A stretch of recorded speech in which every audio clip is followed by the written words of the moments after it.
3, 2, 1, go.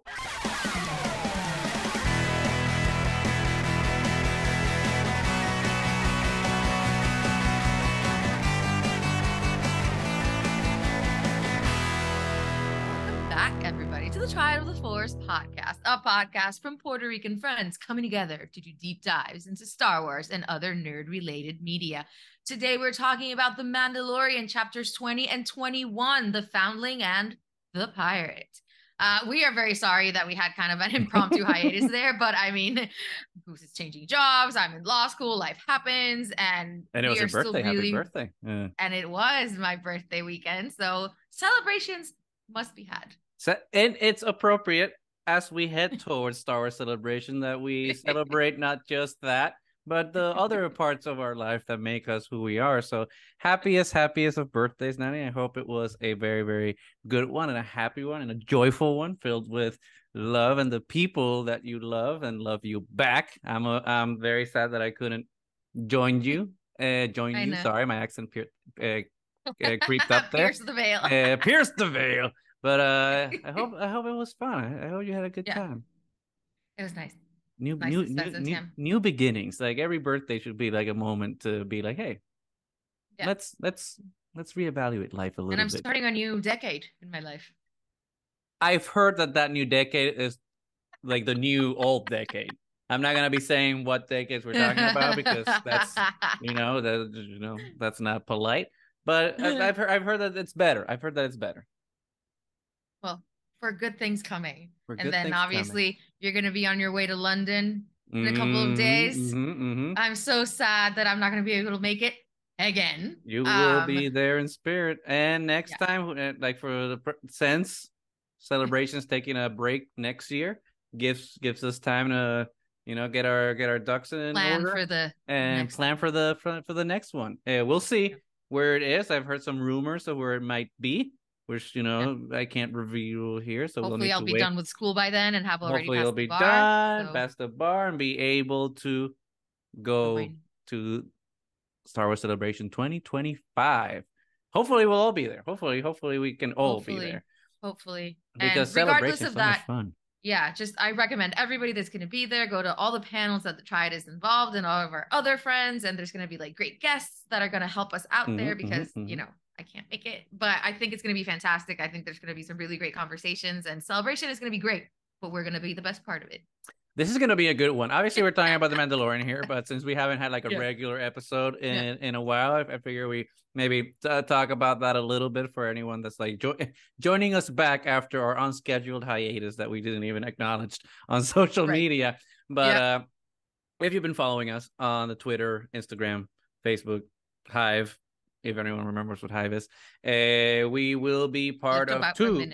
We will be part of two panels. Obviously, our own panel as Triad of the Force, joined by our very good friend Alden Diaz and Cari Guerrero, aka Star Wars Tia, where we shall be discussing what it means to be like what is the reckoning, the Latina reckoning that we are currently living through in a post-Andor world, like especially look through the lens of the three main Latina actors that are currently leading the live action series for Disney Plus and Star Wars, which is obviously Diego Luna as Cassian Andor, Pedro Pascal as Din Djarin, the Mandalorian, and Rosario Dawson as Ahsoka Tano. So through those three particular lenses, we'll see like what that means for the Latina experience. So it's going to be a fun one. Obviously, there's some connective tissue to like our panel last year and to the other panel that I will be hosting because I'm taking the reins from Andres Cabrera on the Latinx representation panel,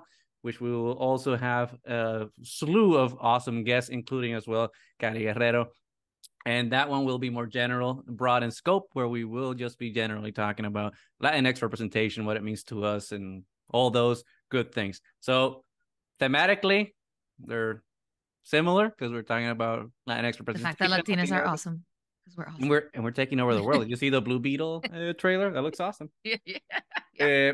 Similar but different. This is going to be different points of view. So just because you saw the one doesn't mean you don't get to see the other. Go to both. They're on Sunday. Triad of the Forces at 4 to 5. And then Latinx representation, I think, is 6 to 7. Confirm that on the Star Wars Celebration app. be there or be square. And then, if you see me on the show floor, don't hesitate to say hi. I have pins, I have stickers. They're free. I don't want to come back. Joy. I don't want to come back to Chicago with them. Take them out of my hands, please. What else? We'll be hanging out, obviously, on Friday. We are doing the queer meetup with Chase, aka That Gay Jedi. And don't only go there to have drinks with us, but also be sure to go to Chase's panel on Saturday. I forgot the time, but it's gonna be incredible. Let's show them a huge amount of support because they have gotten a lot of vitriol online from very toxic and completely underserved and completely underserved vitriol from like a very small group of toxic people that are bigots. So let's make sure that like the voices of compassion and inclusivity are louder than that. But they're to that cheer. being said, yeah, let's make it about love and inclusion, people.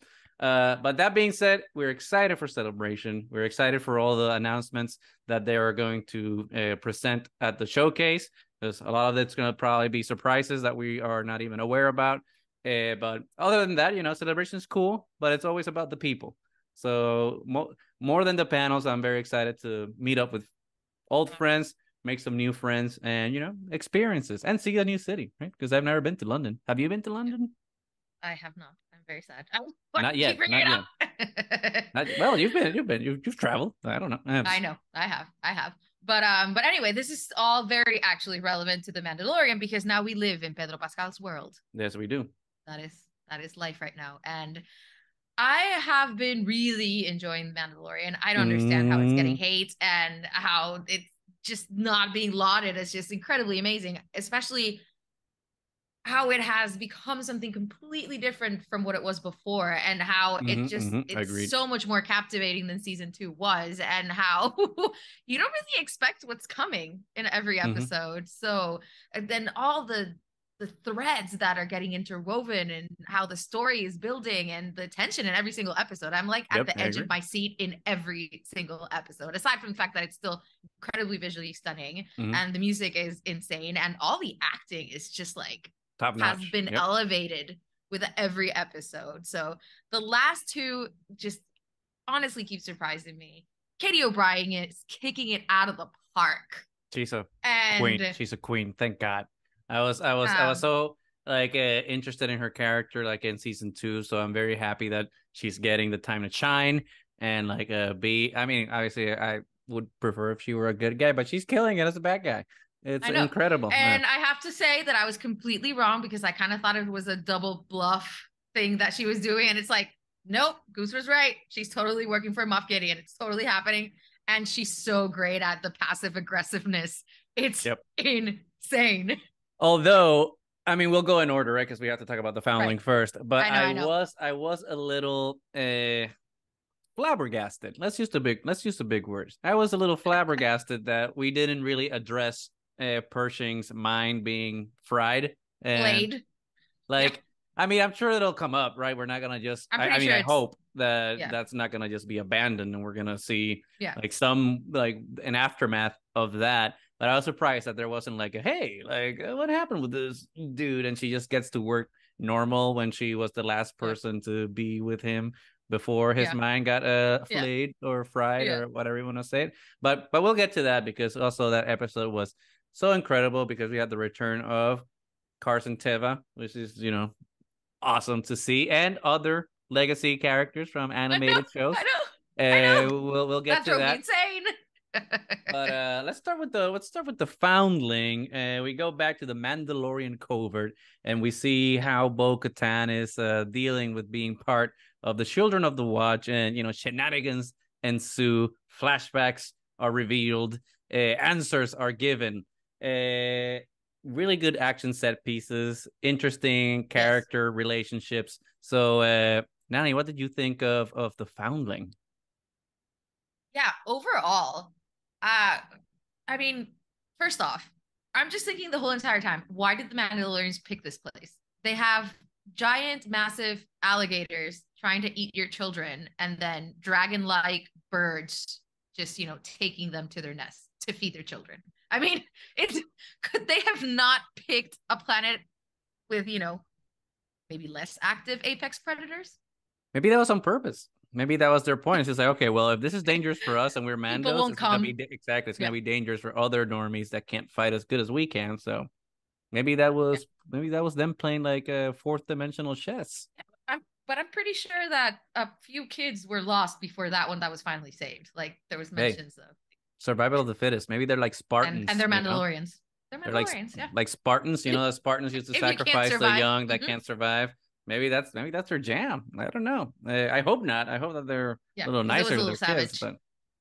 But it was really interesting to see Bo-Katan kind of trying to find her way within this community that she's been. It's an extreme version of a community that she already kind of shunned because she thought that they were, even the regular Mandalorians were kind of extreme. This cult version obviously is extra extreme. So to see her kind of navigate how to fit in there.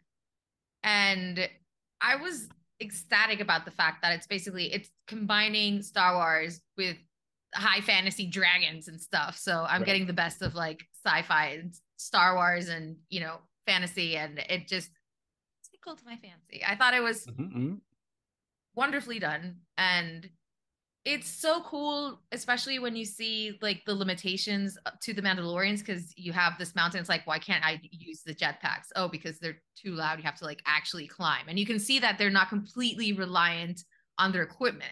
Their equipment makes them that much better, but they're the underlying base. Without that extreme amount of training that they already have, the armor is useless. So it calls into seeing how the Mandalorians are so much more than just the Beskar. And I love seeing that. And I love the relationships. And I love seeing the soft side of Paz Vizsla, which I was never expecting. He's a daddy. He's a daddy. Not a daddy like Pedro, but a daddy like in the actual literal sense. And this is really going to pay off eventually because, as soon as you see that it was his kid that got saved, you're like, you just made an ally for life here. And this is going to be instrumental in the long run, I feel like. But what did you feel about the episode? It was really, I said it before. I'll say it again.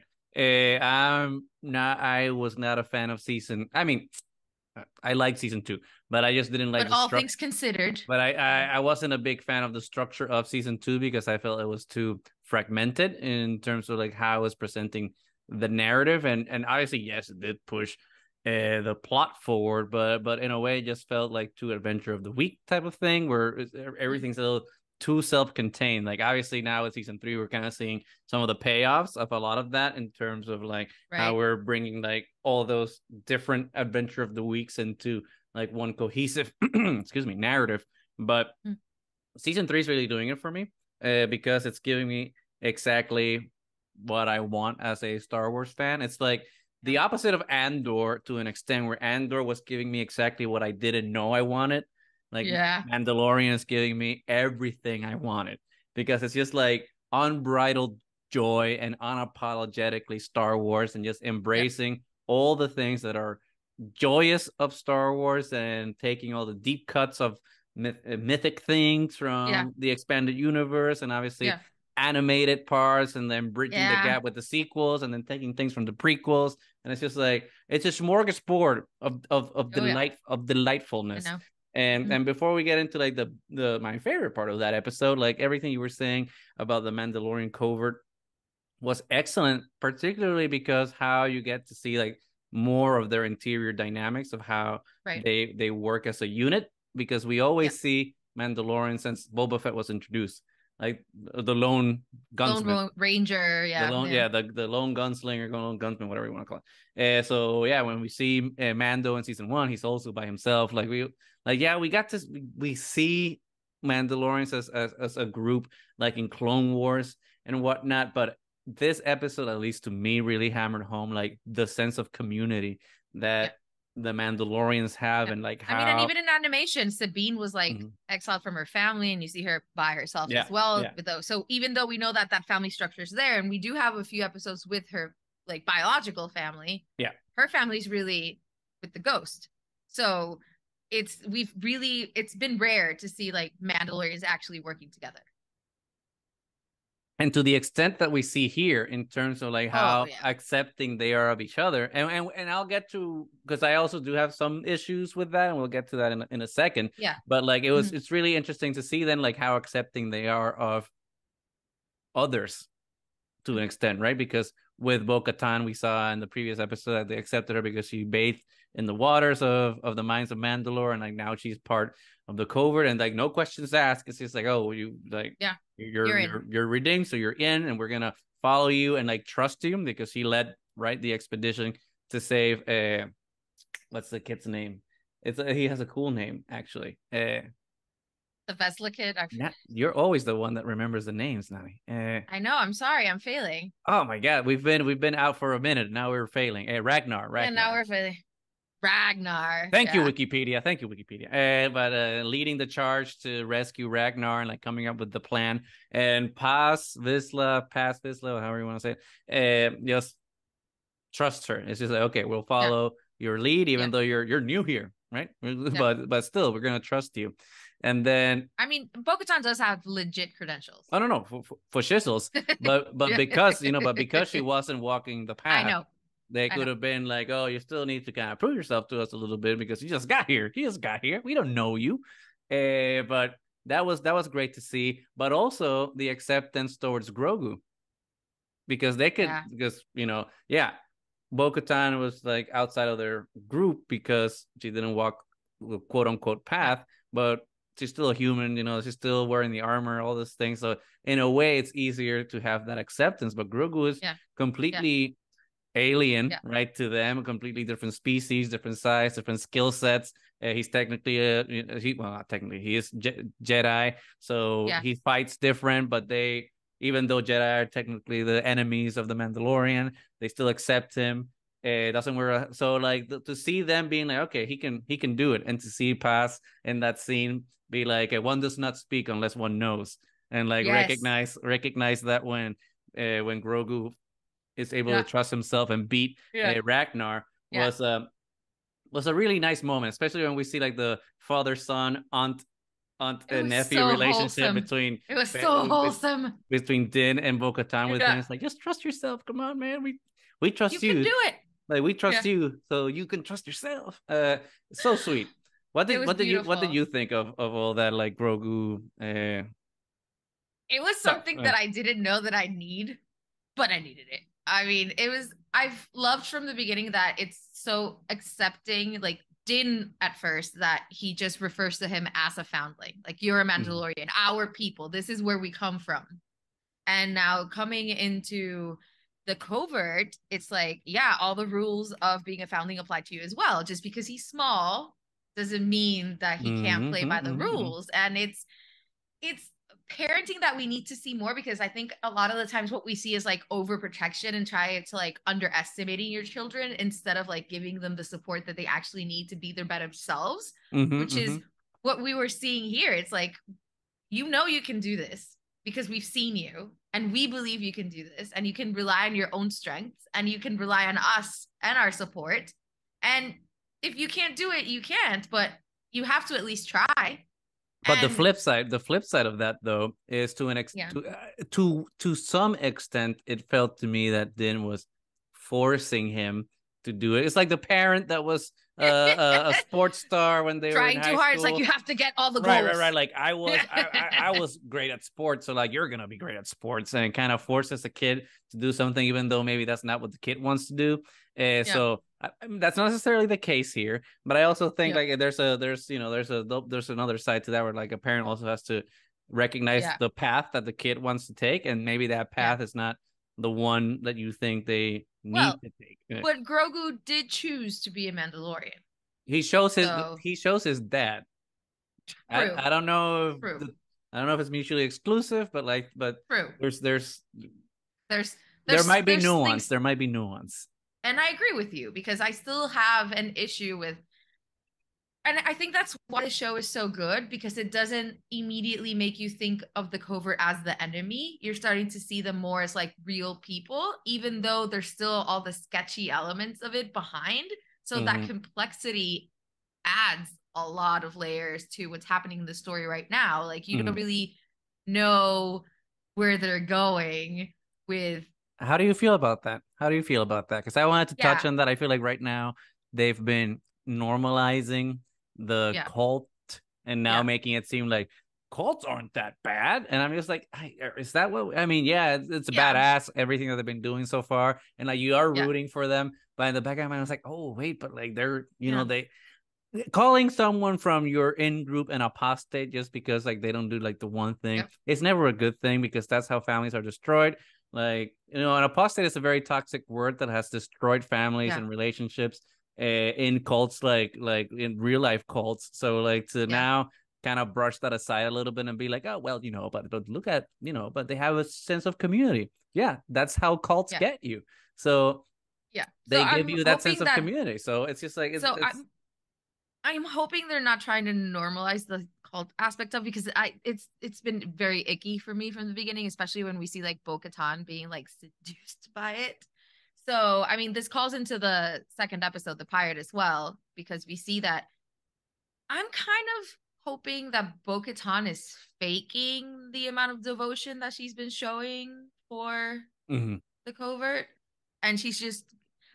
I didn't want her to be the bad guy, but now I'm just kind of, I would rather her be using the covert for her own ends than to actually be seduced by the come here, it will give you the Kool-Aid, Right, right. So Well, it's odd because, and I'm pretty sure that we'll definitely get answers to like all these questions that we're yeah. raising. But it's Mhm. interesting, especially when we do that duality of, and obviously we're skipping forward a little bit, but we're keeping it Right. in terms of like the Mando Yeah. narratives, and then we can talk Themes about the and other the the story. other Yeah. outside Mando stuff Yeah. from the both episodes. But when you compare the last scene in that in the Foundling, when like Bo-Katan is telling the armor about seeing the mythosaur, and then the Yeah. scene when like they're in the dark in the old covert in Mhm. Navarro, and like Bo-Katan's in the light, the armor's in the dark, and she's like, Yeah. "Remove your helmet. Do you trust Yeah. in my station?" All that stuff. And so in that first part in the Foundling, like it feels like She was using that information Bo-Katan to her was benefit. Like, I was saw the mythosaur. where she's I'm the second coming of exactly, Mandalore. Yeah. she's Yeah. putting all those pieces together to be like, okay, well, these are the things I need to do, and I just need to figure out like what mythic legend or whatever Yeah. will validate my claim to the throne, and And that's to why I'm whom and at trusting. what times to use that information correctly for better benefits. Yeah. So, Exactly. hmm But in the next but episode, in the pirate, when she's talking to the armorer, it was interesting to see Bo-Katan's hesitation and kind of nervousness to one, remove her helmet, and then to kind of accept the station that the armorer is giving her. So yeah, it's two different sides of Bo-Katan that I think are very interesting, and it makes me kind of not be sure of what yeah, it makes me a little direction she's nervous. going in, right? Because it's just like, wait, is she playing like the cards for Yeah. her to be Yeah. the ruler of Mandalore, or was she actually Or is drinking the she actually Kool-Aid? buying into the Um, court, the so it's the cult? Yeah. I don't. so I I can't so I don't decide. know. So I don't know. And there was some heavy like breathing there at the end when she was looking at the armor. Like, I don't know if she's just crushing on the armor now too. That's a possibility. Who Is the knows? I armorer mean, gonna remove her helmet? yeah. I don't know. I mean, and thinking about Bo-Katan this way, I mean, she's been alone now for so long, and she's failed so many times to trying to bring her people together, and she's kind of just never really been acknowledged for the leader that she could be. And now I think having this sort of validation from somebody who's so respected by her community, like the armorer, I Mm-hmm. think it might actually be really affecting Mm-hmm, Bo-Katan. mm-hmm. So, It's I mean, she is only interesting. human too. She So, is only human. mhm. But it's still interesting that then Din still has the dark saber, and everyone's kind of ignoring him. I know, I know, I know, I know. So it's just like, wait, we already established through not just Rebels, but even within the show Mhm. narrative that whoever wins the dark saber in combat Is the leader of the can Mandalorians. Yeah, unite the Mandalorians and be the leader. So technically, that's Din, and he's been for a minute, and yeah, no one's giving two shits about him. So it's just like, okay, what's the play here? Like, because honestly, I'm on team. I want Bo-Katan to rule Mandalore. I don't want it to be Din because she's worked for it. She deserves it. Like She deserves it. Let's give a woman a chance And I at the don't think throne. he wants it anyway. He's a Jon Snow, right? But I don't want them to do. The Game of Thrones thing where it's just like, okay, well, the woman that's actually like a person that's worthy and who actually would be better deserves it. suited, know what she's doing. We're gonna either kill her or be like, oh no, she's crazy. Make her the bad guy. Right, make her. I don't want or make her the bad guy just because it didn't work in Game of Thrones. I don't want it to be a thing here in Star Wars. So we'll need to see. We'll need to see, and we will see. Obviously, like it's like this season, as opposed to season 2, really has given me a lot more certainty that they know where they're going, like with the story, especially because of the story structure of the season so far. It's a little more conventional than the previous 2 seasons in terms of like they're telling a more linear a narrative as opposed to the more episodic nature of the previous seasons. But it's really working for me because it's kind of giving me the information not information, we've always got information before, but it's a little that linearity. Oh my god, that's a tough word. That linear aspect of the season so far, it's doing it, and I don't know, I appreciate it. I do too, actually. I'm finding it very enjoyable.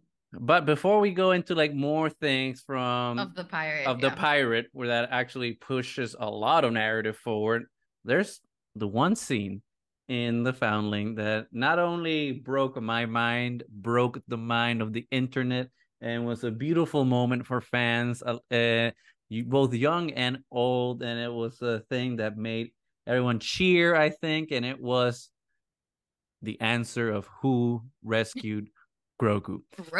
I remember when there were the theories that the that the lightsaber sequences in the Jedi Temple from the trailers were when the Mandalorians were breaking the dark saber out. More than likely, it was gonna be Grogu's rescue, and that's what eventually it was.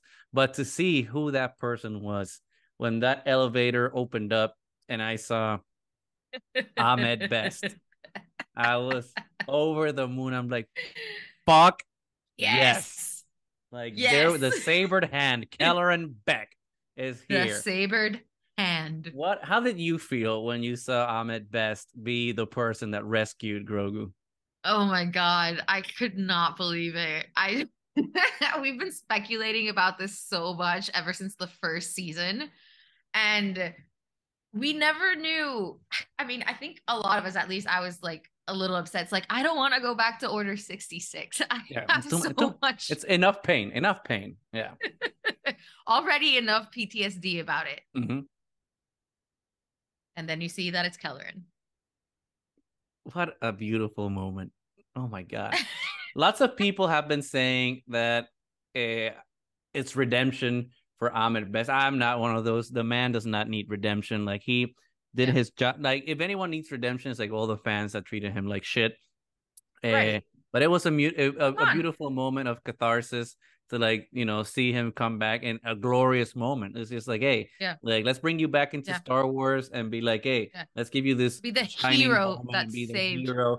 And to an extent, like, and we'll speculate about this a little bit, it kind of feels like Ahmed did double duty in terms of rescuing Grogu, because when we see Kelleran go in one of those swoop bikes, that I love seeing, like, all the Clone Wars era stuff, like, in live action again.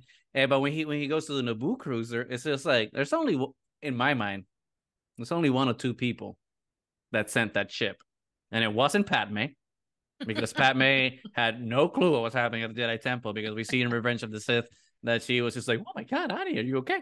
So Jar Jar himself sent the other person that has a Naboo cruiser is Jar Jar Binks. So, like, wouldn't that be amazing that Ahmed Best is part of the two characters, double hero, the two characters that were involved in the rescue of Grogu?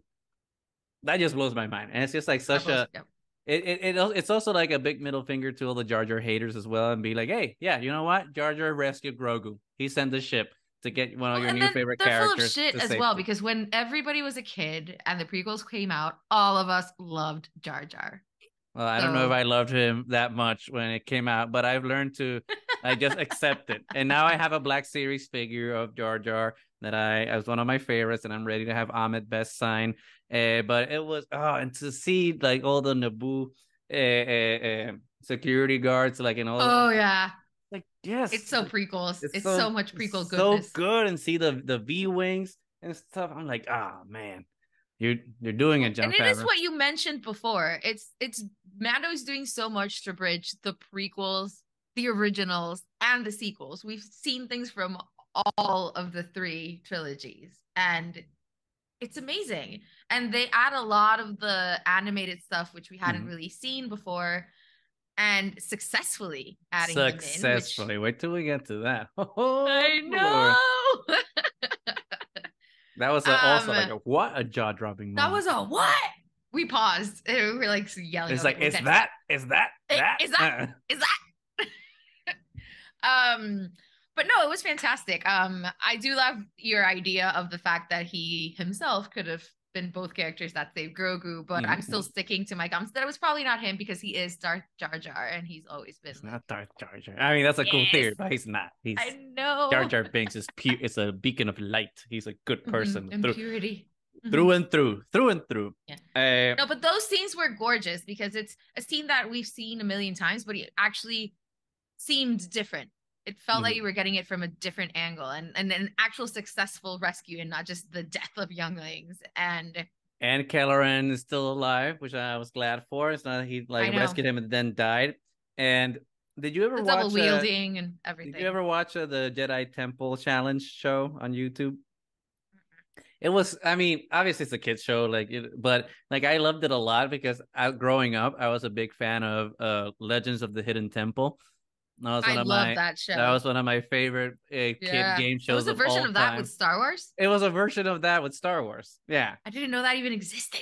And then Ahmed Best, that's the first time that Ahmed Best was actually Kelleran Beck. Ah. So he's like the host of the show, but he's Jedi Master Kelleran Beck, the Saber Ellen Hand, Beck. and he's the one that takes all the kids through all the challenges and stuff. It's a really wholesome show. Yeah. So in that sense, it really makes sense that Kelleran Oh, but that adds so much more to the story because I didn't know that. So and exactly it kind of strengthens thank you that for enlightening me. it's right for him to rescue Grogu It's perfect. because Kelleran has always Yeah. been the teacher that cares about the younglings. So it's like he's Leads always them to did that. safety and So he's so good, so good. I love. We want to see more. Oh, and his robes, oh yeah, his so robes were good with like they had like all the gold embellishments. Which for me, it's just like, oh, are those like? Ahmed Best said that like he was involved with the design with the costume designers to like oh put his yeah, with all the some of his designs ideas. on the collar. So it has to do with Afrofuturism and a lot of like really cool things that imbued it with like what he believes in as a Oh, character I and for love representation. that. So and with all the gold, I'm just like, oh, is that also like callbacks to the High Republic and stuff like that? So I'm really looking forward to see more of Kelleran Beck's character and see like how they flesh that out even further. Like obviously not maybe not in this show, but maybe like in comic books or novels or something, and see more of this awesome character because that scene very short when he's like dual wielding lightsabers, Oh, but but it it's was so cool. gorgeous. It was so good. And fun fact, I don't know if you noticed this, but Tamora Morrison was the voice for all the Oh, clones. yes. Yes, I did. So And that was dope. yep. Tamora Morrison must be so happy that he accepted being Jango Fett back in the early 2000s because that is paying off tenfold. I know. Tenfold. It's like, He's still going. like good job, my man. You're a king. But And I'm anyway, pretty sure we're gonna see him in an episode. Boba. probably. I mean, it's like it's all connected. But we could be talking about this episode forever. But so let's talk about the pirate a little bit. What part do we want to talk about the pirate first? We want to talk about Navarro and Gorian Shan, or we want to talk about Carson Teva and the mystery of Moff Gideon. I'll let you decide. You let me decide. Yes, you're the birthday girl. I'm the birthday girl. Okay. let's start with Navarro because that's where everything began. I love that there's so much circularity to everything, and I think we can start with Navarro and then cut in and then end again with Navarro, as the Mandalorian has done so far. Yes, if that's okay with you. Oh, let's go. What was the name of the pirate? Gorian Chand. Although I Gorian still like to call him a space pirate, seaweed spice, space plant pirate king. That's my name for him. Like I know he has an actual name, but. And I can't believe people are complaining about the character design. I think it's amazing. Awesome. I love it. It was even better this time, I think. It was just the minute I saw him, it's like, yes, I just want more of him. More of you. Gone too soon. But oh my god, it's so good. So good.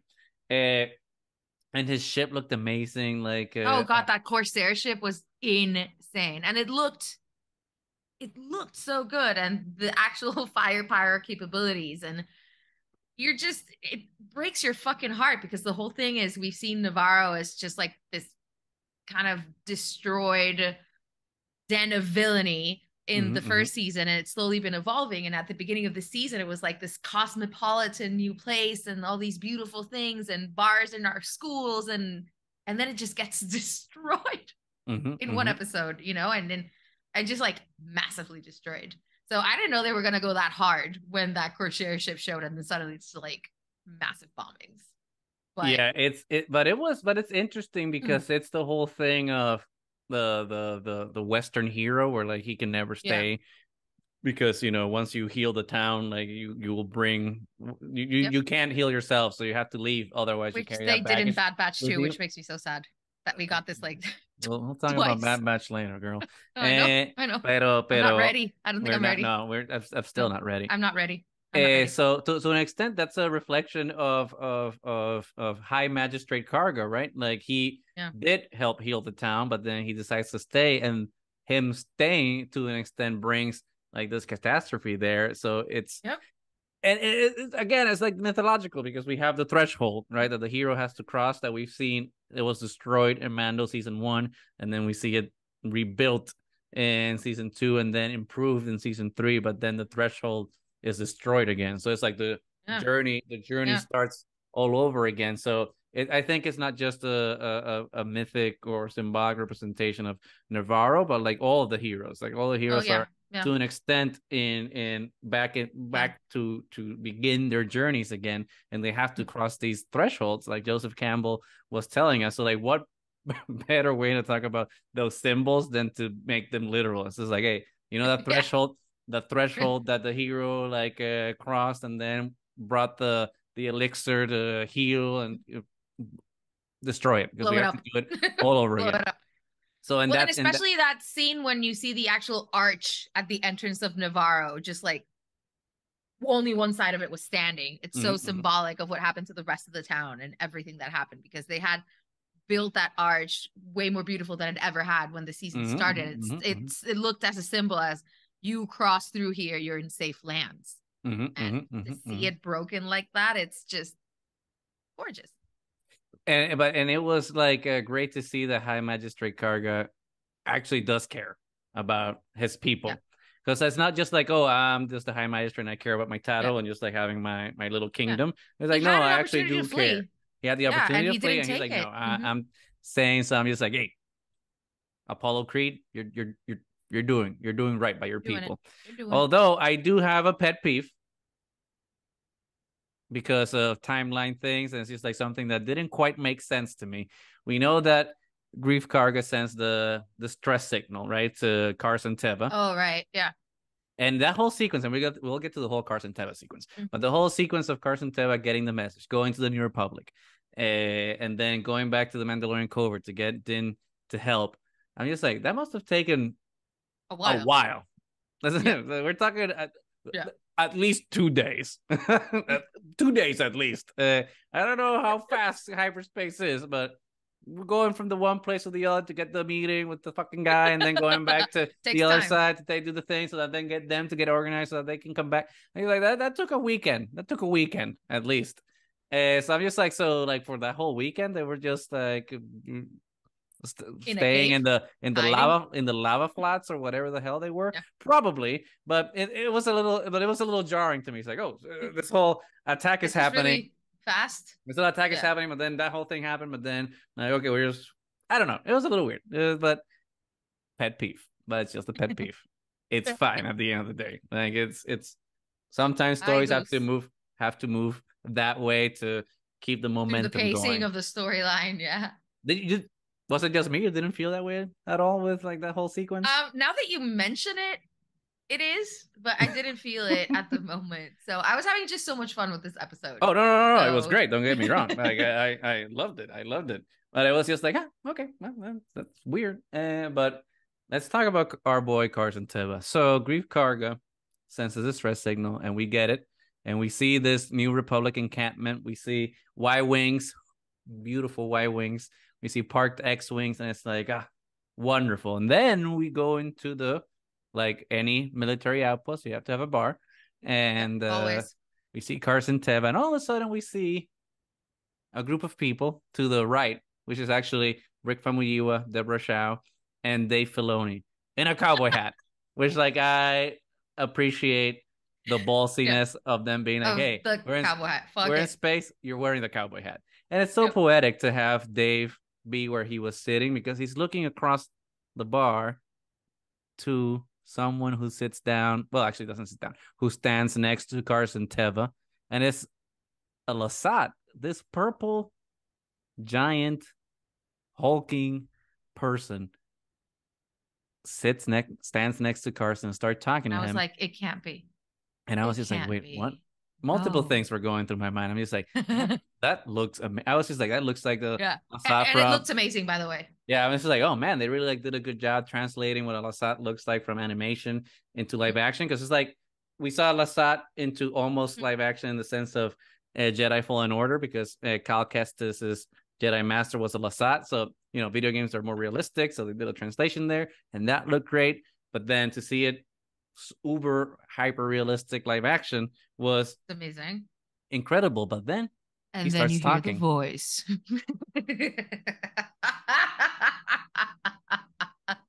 Steve Bloom. I almost had a heart attack. I could not believe it. Carabast. Oh my god, my man Seb is back. How did that feel? Like, first we get Kelleran back, which is great. I mean, technically a new, not really a new character, but a newish character. Still from live action, because we saw him, like I was saying, like in Jedi Temple Challenge. So different type of translation. But how did it feel to? Because how did it feel to you to see like another animated character jump into live action? I couldn't believe it. I just could not. I mean, I thought I was just already got everything for Foundation I was going to get for the season with the Purgles. I'm like, okay, you did me some solid Rebels. I'm good. Like, you can slowly build up. It's cool. And then Seb.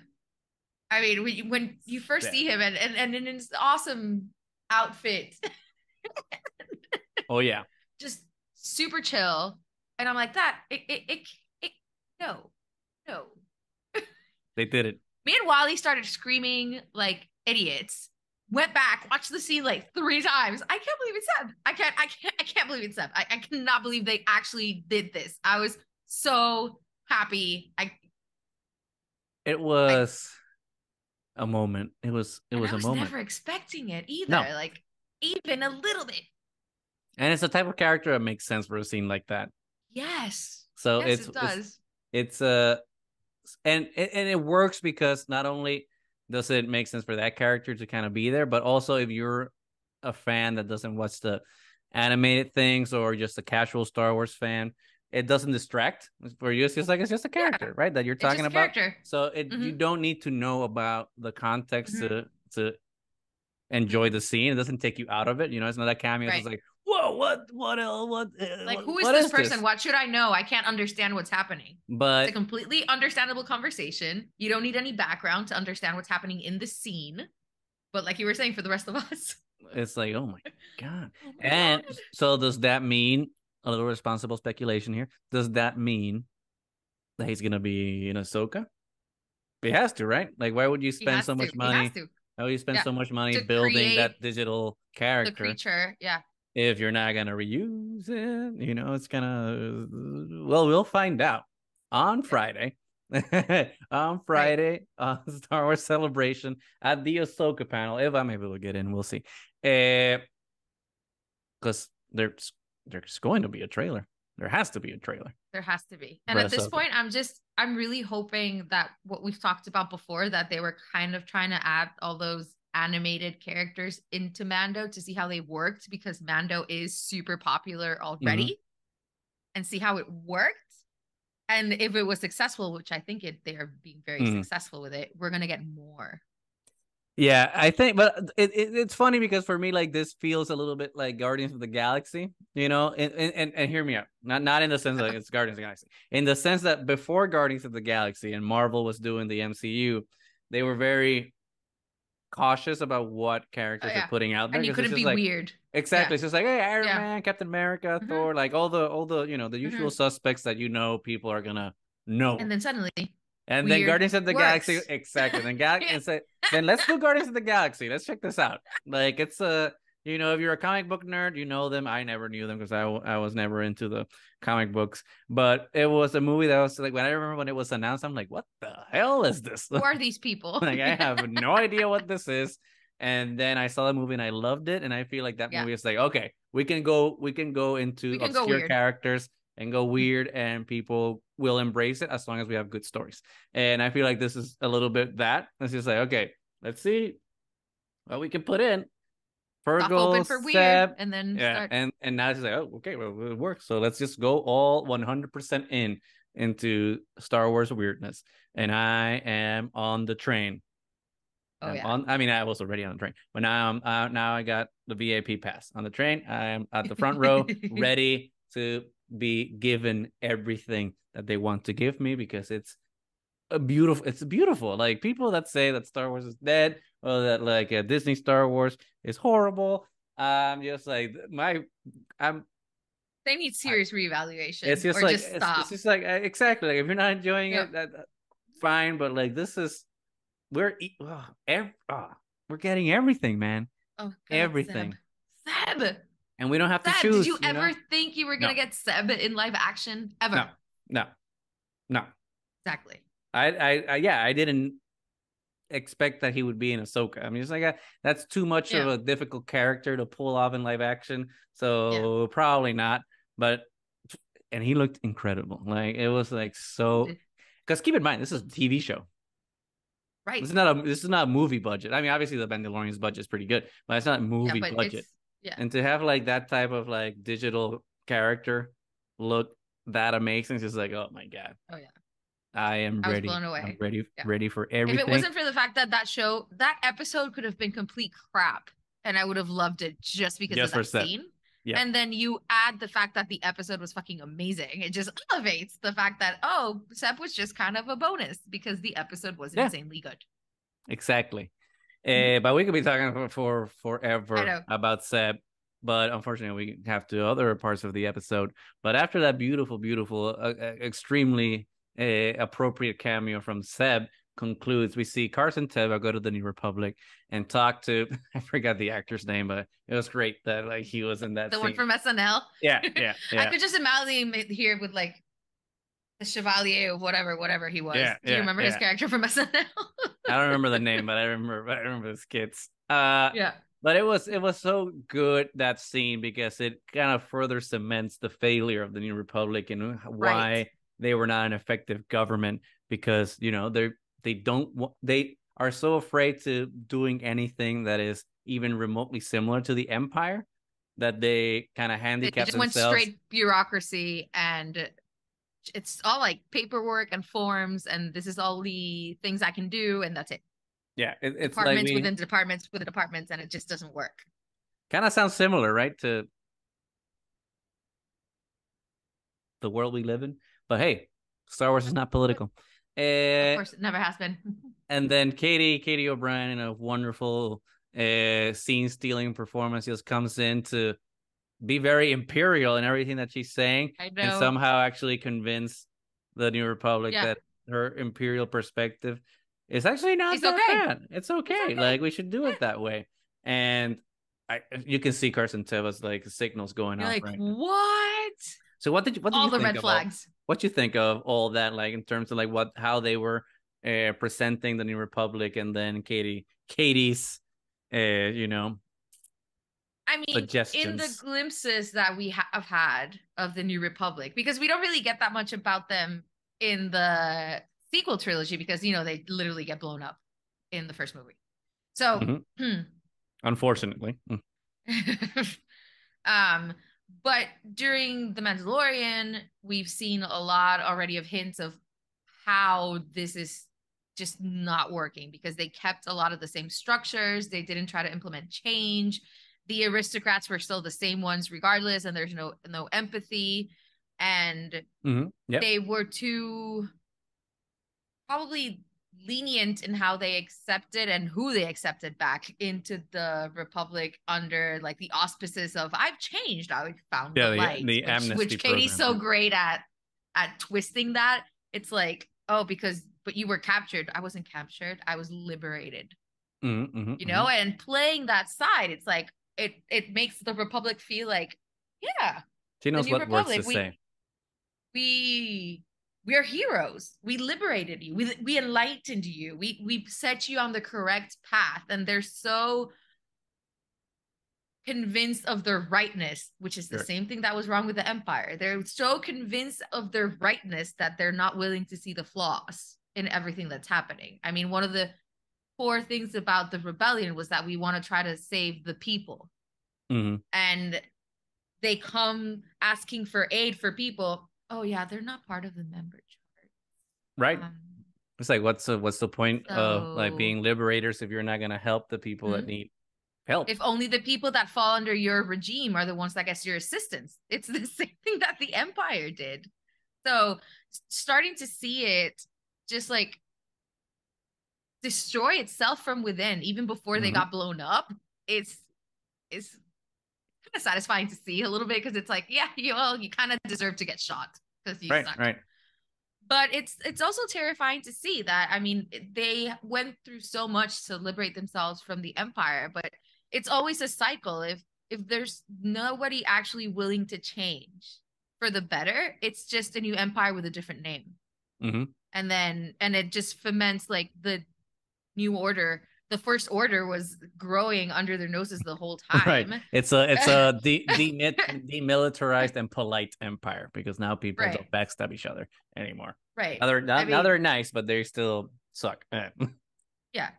And it's like, oh, you don't get any benefits of aid if you don't follow all of I mean, it's ridiculous. It's the empire with another name. And that's why it was so easy to let them get destroyed and have the First Order rise so easily. So I feel like there was barely a pause in Palpatine's plans at this point. It's like, oh, Palpatine's got the plans on top of plans. Like you can't mess with him.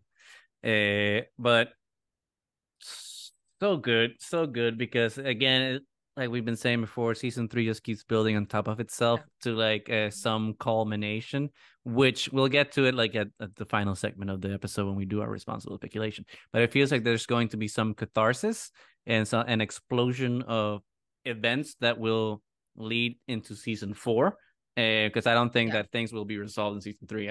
I think season 3 is a catalyst for what's coming, especially with Ahsoka up in the horizon. But we see then Carson Teva go back and be like, well, if I'm not getting help from the people that are supposed to help, let's see if like people like the Mandalorians are gonna help. And if the Mandalorians accept, right, then it's just like, well, it should help. And then they do. Which I think like that whole sequence is fun, and we talked about it a little bit. But for me, like the most interesting part of the Carson Teva arc is how it culminates then when he discovers the Lambda class shuttle that was transporting Moff Gideon. How did you feel about that? I knew it was coming. Like that, like exactly how it happened? Not how it happened, but that Moff Gideon definitely escaped. Like I knew Moff Gideon had escaped. Oh yeah. We knew that. They had already said it. Yeah. Because he was like, I know he didn't make it to trial. I mean, when you first see the Imperial ship like at distance, I was like, oh, they're gonna kill him. He's dead. Mm-hmm. Goodbye. And then you see that it's actually like a destroyed ship. And it's amazing how they start to figure out what's going on. He's dead. Obviously, the fact that they found Mandalorian armor inside makes me question everything that's happening. Like, why would Mandalorians aid Moff Gideon? The Empire is the one that destroyed Mandalore. This is known. Do you think that that's a red herring? I don't know. It could be, because I feel like just leaving Beskar on a ship, like, it's too obvious, right? It's sloppy. Yeah. So, and it's really hard to have a piece of Beskar armor just like randomly fall off and land somewhere. Exactly. So it could be part of Moff Gideon knowing that the Mandalorians are probably a threat, and the fact that Din has the Darksaber, and just to throw hate towards the Mandalorian by planting the seed of doubt. It could be that. But there's still a lot of, I never really know what the armor is thinking. So I still have a lot of doubts of what's going on, and how she's manipulating Bo, I don't like. And she's really hypocritical because it's very extreme towards Din. It's like, oh, you removed your helmet, you're an apostate. With bo-katan, it's, oh, she walks both worlds. So we can suspend the rules for her in a place where there's no suspension of rules. Like, and that's obviously a power move, because she knows that there's no way that she's going to reunite all Mandalorians if they're all under her creed. That no helmets, all these things, whatever. And she obviously saw Bo as a bridge. So she encouraged her to, be herself, remove her helmet, so she would be more convincing. Oh, look, they're not as insane as you thought. Right. Join us. I'm their ambassador, but it's still very convenient for the armor, But I don't know if that means that she is involved with Moff Gideon's escape. I don't know. I mean, that whole sequence, I have to say, like, that whole sequence was beautifully shot. Like, it was incredible when you see like the astromech unit like detach a little thing and do the scanning, and it feels like you're underwater gorgeous. At the same time that you're in space. It's like a combination of that, which is really cool. The abyss mixed with Alien. It's like so good. The vibe, and you have all the tension because you can only see certain, like, wherever the light touches is that you can actually see what's going on. So there's so much tension. Like, what are you actually going to get to see? Right. It felt like Titanic, right? Like the first scene from Titanic when like they're sending the probe down to like scout the wreckage of the ship, and you can only see exactly what the flashlight of the rover is looking at. So in that sense, it's very akin to that. So like I loved how that scene looked. It was beautiful, but I think it might be a red herring just because, I mean, it does make sense to an extent that there are, because we know from Rebels that there are Mandalorians that were aligned with the Empire. Although I don't know if that's enough to justify them still being part of like the Imperial remnants, because like the Empire destroyed your home. I think that would be enough for you to be like, maybe these guys are the bad guys. I'm done. Maybe you're the bad guys. Maybe I need to get the hell out of here. Although I've always had this theory, and one of my theories was that like Moff Gideon is Mandalorian or was Mandalorian a long time ago. So like I think that it's plausible that like he knows what strings to pull to be able to antagonize them or get them to appear to be the enemy, or get them riled up, or do something that's gonna get them in the crosshairs of either the new Republic or whatever enemies that they're facing off now, like the Pirate King. So I think that through a common enemy, just bringing them all together or something. Oh yeah. So I think that's they're playing a con game. That wouldn't be, because we know that Moff Gideon has Beskar, right? In season 1, he gave like the client had it. So, but I think by extension, Moff Gideon but he had and he could wield the Darksaber. Like he could actually wield it. So I don't know. I don't think the Mandalorian. I mean, it'd be interesting to see like Mandos fighting Mandos, but I think it's a red herring. I think it's a way to frame them so that they're more on the run, and the New Republic has to like take action against them. Which is, I feel like, is also what the armor's been trying to do. She's trying to keep them isolated and hidden, and what didn't accomplish now by having them come out in the open.